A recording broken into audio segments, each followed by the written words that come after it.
Okay, how to import a class set of DXF files for laser cutting and for nesting it.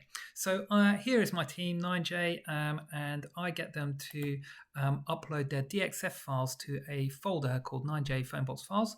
Okay, so they should all upload them to here. Now, if I was clever, I would have got them to initial them as well or name them. Let's see, one person did here. All right, so but they're there. They've all been able to do that. Then I can just go ahead and select this kind of folder and download it from here. So I can download the whole folder at once and it'll put it into my downloads. That should now be in downloads. So there it is. We can now just unzip that, extract it all, and yep, extract, and that's now put all the there they are. There they are under that file. Okay, so now going over to Inventor. Here we are. We are going to go to File. We're going to go to New, and we're going to create ourselves a nest. So I think it will be under EN metric, and coming down the bottom, we want this standard MM nest. Create. Now that's created a nest file. Okay, and that's all kind of ready. Got nothing in it yet. We're going to click on Source.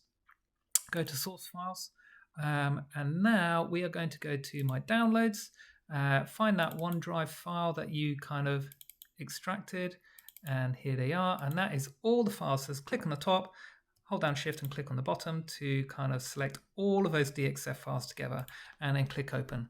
That has now brought them all in here. It's assigned them a generic material at the moment.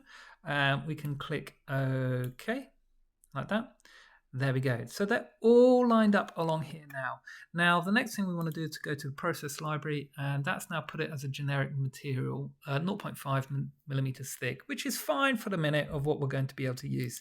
I'm going to select and change this. It's kind of generic is set as 1000. I'm going to change this to the size of one of our acrylic sheets. So I'm going to put it as 600 by 400 width. So 600 by 400 and nesting. So that's, whilst that's highlighted, come up to generic. You could actually change that under packaging here, 600 by 400. And then nesting, we want to change that to being this kind of item separation to being 0 because we're going to laser cut it. You can keep these all allocated and set so that it can tessellate them and rotate them around as it sees fit. Okay, now we can click OK. That's the material kind of allocated. We don't need to look on nest properties. We're just going to go straight into create a nest study. So here it is. We're going to check all the shapes are kind of ticked. There they are. The packaging is allocated packaging 1 to packaging over here. So we're just going to click OK. That's now generating the nest study. And there it goes. Now it's completely nested that into just under kind of half sheet. Now, if you preferred to do it lengthways so that you could put another sheet underneath, you can change those parameters quite easily. I think if we go back to, if we delete this one, I'll just show you how to do that again. Sorry, it's redoing it. So let's just... maybe it is, oh yeah, there we go. We can change the kind of parameters, I think, to going on the upper left, that's what we've done, to maybe minimize the width, going down like that. It's hopefully gonna redo it. And there it is. Look, see how it's done it along the top to kind of minimize that length along there. So either way, whichever way you want to do it and whichever way works best. Now click on sheet 3 down at the bottom, sorry, whichever it is, but it's the sheet that you want there at the bottom. Right click on that once it's highlighted and go to export.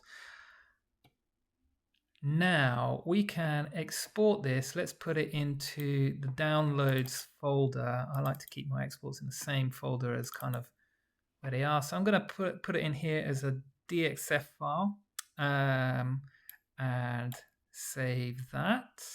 We're just going to use the default at the moment. Everything you want is on layer 0. And if I were to scroll all the way down to the bottom of here, you see layer 251 at the bottom, and that's where all the other bits are. So we're going to click OK.